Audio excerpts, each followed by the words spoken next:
In this video, we're going to talk about special cases of solving equations with a variable on both sides. So when solving equations, sometimes you'll encounter a special case where all of the variables cancel. There are two types of such cases, identities and contradictions. So in these cases, you have to ask yourself whether the final equation you get is always true or never true. So for example, if you do all the steps and get a final answer that looks something like 2 equals 2, that's something that's always true. So in this case, your solution would be all real numbers, and this situation is called an identity. On the other hand, you'll get something sometimes that is never true. So if you get a final answer of 7 equals 5, that's never true, so there will be no solution to this equation. And this situation is called a contradiction. So let's try looking at some examples. So our problem-solving steps are going to be all the same ones that we've been doing when we've been working through multi-step equations and equations with a variable on both sides. So we're going to start off with a distributive property. So I'm going to distribute this 2. So you get 4x plus 3 equals 2 times 2x minus 2 times 1.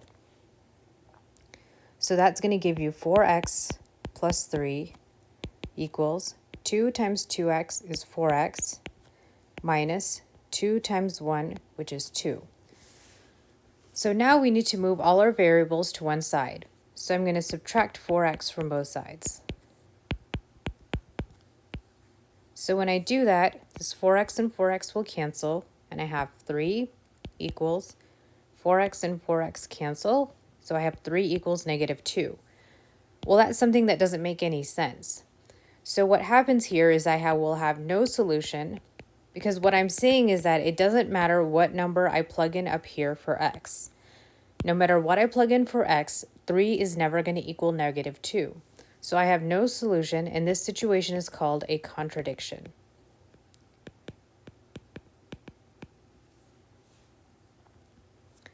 Now let's try solving this equation. 5 times x plus 2 minus 4 equals 5x plus 6. So once again, I start off with a distributive property. I'm going to distribute this 5. So I get 5 times x plus 5 times 2 minus 4 equals 5x plus 6. 5 times x is 5x plus 5 times 2 is 10. And then I have minus 4. That equals 5x plus 6. Now I'm going to combine these like terms that I have. I have a 10 and a minus 4. So when I combine them, I get 5x plus 6 equals 5x plus 6.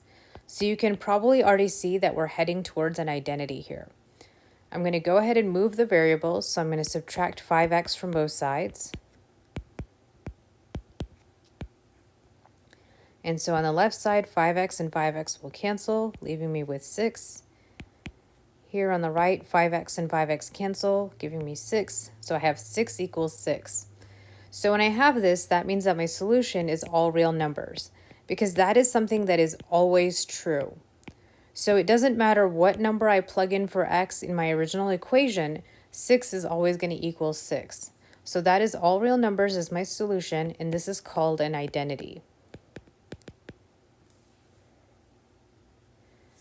So now let's work on solving this equation. We have 5x plus 3 equals 2 times x plus 3 minus 3 times 1 minus x. So 5x plus 3 equals, I'm first going to distribute the 2. And so I have 2 times x plus 2 times 3. Here I have one of those situations where I'm distributing after a subtraction sign. So I'm going to use that trick where I rewrite that. So I'm going to rewrite that as plus negative 3 times 1 minus x. So that way I can distribute that negative 3 to every term inside the parentheses. So this gives me plus negative 3 times 1 minus negative 3 times x. So now let's simplify these terms. We have 5x plus 3 equals 2 times x is 2x plus 2 times 3 is 6 plus Negative 3 times 1 is negative 3, minus negative 3 times x is negative 3x. Let's take care of some of these double signs that we have in our problem. So I have 5x plus 3 equals 2x plus 6 plus negative, remember, will turn into a subtraction, so we have minus 3. Minus negative will turn into a plus, so I have plus 3x. Now let's combine any like terms that we have.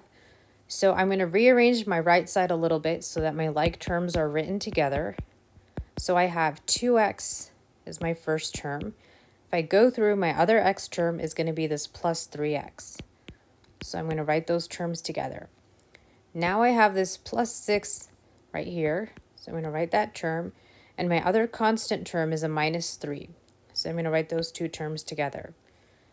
Now let's combine these terms and rewrite them. So 2x plus 3x is going to be 5x. And then 6 minus 3 is going to be plus 3. So now when I subtract 5x from both sides to move my variables to one side, 5x and 5x will cancel, leaving me with 3. And then on the right, 5x and minus 5x cancel, leaving me with 3. So that is something that is always true. 3 is always equal to 3, so my answer is all real numbers. That means that no matter what I plug in for x, this equation is always going to be true.